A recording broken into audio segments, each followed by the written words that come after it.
Some users requested that we do a hands-on of the Redmi Y1 Lite, which is the light version of the Xiaomi Redmi Y1 which was announced today for the Indian market. So we have the Redmi Y1 Lite and we also have the Redmi Y1. This will be a comparison plus hands-on for both the devices. We have done a separate hands-on video as well. You can get Redmi Y1 Lite for 6,999 Indian rupees, whereas the normal Redmi Y1 starts at 8,999 and goes up to 10,999 for higher RAM and storage variant. In terms of design and build quality, you can see in the front there is a small difference. You get an additional front facing flash in case of Redmi Y1, which is not present in Y1 Lite.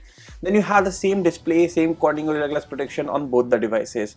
On the right side you get the same buttons, and even at the bottom you have the same placement. On the back there's another difference. You don't get the fingerprint sensor on Redmi Y1 Lite, whereas you do get it on Redmi Y1. On the top you get infrared blaster on both the devices, and on the left side you have SIM card tray. Both comes with the 2 SIM card plus 1 micro SD card tray, and all 3 are dedicated slots, so no hybrid SIM card tray over here. In terms of display, they both have same display as we mentioned, and we didn't face any issues with the displays on both the devices. Moving on to the hardware and the software part, you get Snapdragon 425 and Snapdragon 435 on Redmi Y1 Lite and Redmi Y1 respectively. Then you have 2 GB of RAM and 16 GB storage on Y1 Lite, whereas you get higher 3 GB RAM and 32 GB storage on Y1. In terms of Android version, you get the same Android version and same MIUI 9 on both the devices.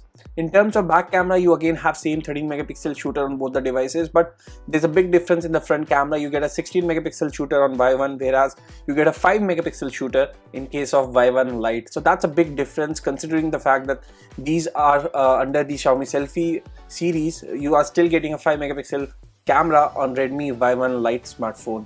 In terms of quality, clearly Redmi Y1 is better in selfie camera. As you can see, it captures better details, and again this is a 16 megapixel shooter, that is a 5 megapixel shooter, so obviously you will get better selfie experience on Redmi Y1. So if you are a selfie lover, we will suggest you to pay 2,000 extra and get a better selfie camera. Then you do have same applications as mentioned. You have MIUI on both the devices. It has infrared blaster on both. They both comes with a 3080 mAh battery, so again a lot of similarities. So overall, if you're looking for a smartphone which offers you an extra fingerprint sensor, more RAM, more storage and a much better selfie experience, then Redmi Y1 should be your choice. Also, it has a better 435 Snapdragon processor as compared to 425 present on Y1 Lite. But if you're someone who cannot go beyond 7,000 and has a strict budget or wants a more budget phone among these two, then you can go for Redmi Y1 Lite. But as mentioned, you won't get fingerprint sensor, you won't get extra storage and RAM, you will get a lower processor and a smaller camera in terms of resolution. That's all for this video. Thanks for watching. Have a nice day.